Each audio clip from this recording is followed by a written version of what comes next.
സുഹൃത്തെ നിങ്ങൾ ആർസ് തമ്മിൽ വ്യത്യാസം എന്ന് പറഞ്ഞ സുഹൃത്തെ ഞാനൊന്ന് കേൾക്കട്ടെ. ഗ്രൂപ്പിൽ മലപ്പുറത്തെ പെണ്ണുങ്ങൾ പന്നി വെറും പോലെ പൊറും തന്നെ ഗോപാലകൃഷ്ണനും 20 കൊല്ലം കഴിഞ്ഞാൽ മുസ്ലിം ചെറുപ്പക്കാർ പെൺകുട്ടികളെ കല്യാണം കഴിച്ച് കേരളം താലിബാനാക്കുമെന്ന് തന്നെ അച്ഛനും തമ്മിൽ വ്യത്യാസം എന്താണ് സഖാവി എന്ന് പറഞ്ഞുതരുമോ?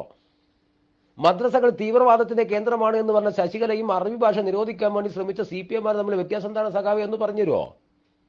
മലപ്പുറത്തിന്റെ ഉള്ളടക്കം വർഗീയമാണ് എന്ന് പറയുന്ന നിങ്ങളുടെ നേതാക്കന്മാരും മലപ്പുറത്ത് പ്രത്യേകമായിട്ട് ഒരു ഇതിൽ നിർത്തിയിട്ട് തീവ്രവാദ കേന്ദ്രമാണെന്ന് പറയുന്ന സംഖ്യയും തമ്മിൽ വ്യത്യാസം എന്താണ് സഖാവി എന്ന് പറഞ്ഞുതരുമോ?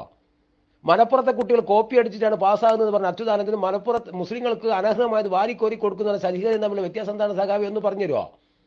കേരളത്തിൽ സമരം ചെയ്യുന്ന ആളുകളൊക്കെ ഇസ്ലാമിക തീവ്രവാദികൾ എന്ന് പറഞ്ഞ മോഹൻ മാഷടക്കമുള്ള ആളുകളും കേരളത്തിൽ താലിബാനിസം വളർന്നു വരുന്ന സംഘപരിവാർ തമ്മിൽ വ്യത്യാസം എന്താണ് സഖാവി എന്ന് പറഞ്ഞുതരുമോ?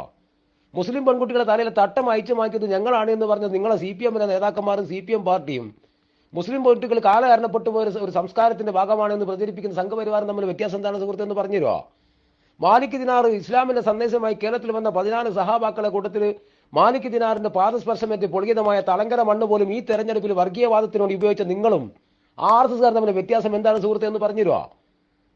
17ഓളം കേസുകൾ RSSകാരന്റെ പേരിൽ ചാർത്തിയിട്ട് ഒരൊറ്റ കേസിൽ കുറ്റപത്രം തെളിവ് ശേഖരിച്ച് കുറ്റപത്രം സമർപ്പിച്ച് ശിക്ഷമായി കൊടുക്കാതെ ഇപ്പോഴും RSSന് വിടുപണി ചെയ്യുന്ന നിങ്ങളും RSS തമ്മിൽ വ്യത്യാസം ഞങ്ങൾക്ക് എന്താണ് സുഹൃത്ത് എന്ന് പറഞ്ഞുതരുമോ? കേരളത്തിൽ ന്യൂനപക്ഷങ്ങൾ എന്തിന്റെ പേരാണ് നിങ്ങൾക്ക് വോട്ട് ചെയ്യേണ്ടത്? നിങ്ങളല്ലേ പറഞ്ഞു CI NRC ഇവിടെ നടപ്പിലാക്കൂല എന്ന്. കേന്ദ്ര ഗവൺമെന്റ് കൊണ്ടുവന്ന ഒരു സംവരണ ബില്ലിന്റെ പിൻബലത്തിൽ കേരളത്തിലെ മുസ്ലിങ്ങളെ ആ സംവരണത്തിൽ നിന്ന് മാറ്റി നിർത്തി അവർ സംവരണ അവകാശം നിഷേധിച്ചിട്ട് ചോദ്യം ചെയ്തപ്പോൾ നിങ്ങൾ പറഞ്ഞത് കേന്ദ്രം കൊണ്ടുവന്ന ബില്ലാണെന്ന് ഈ കഴിഞ്ഞ 2-3 മാസങ്ങൾക്ക് മുമ്പ്. അങ്ങനത്തെ നിങ്ങളാണ് പറഞ്ഞത് CI നടപ്പിലാക്കിയില്ല NRC നടപ്പിലാക്കില്ല. നിങ്ങൾക്ക് എന്തർത്ഥത്തിലാണ് വോട്ട് ചെയ്യേണ്ടത്? നിങ്ങളെ പൂർവ്വകാല ചരിത്രങ്ങളൊക്കെ ഒന്ന് പരിശോധിച്ച് നോക്കും. നിങ്ങൾ കോൺഗ്രസ് വിരോധ മോദി നിങ്ങൾ എന്തൊക്കെയാണ് ഈ രാജ്യത്ത് കാട്ടിക്കൂട്ടിയതെന്ന്. കോൺഗ്രസിന്റെ സർക്കാർ ഉണ്ടാക്കാൻ വേണ്ടി BJPനെ കൂട്ടുപിടിച്ചിട്ട് VP സിംഗിനെ പ്രധാനമന്ത്രി ആക്കിയ ആൾക്കാരല്ല നിങ്ങൾ.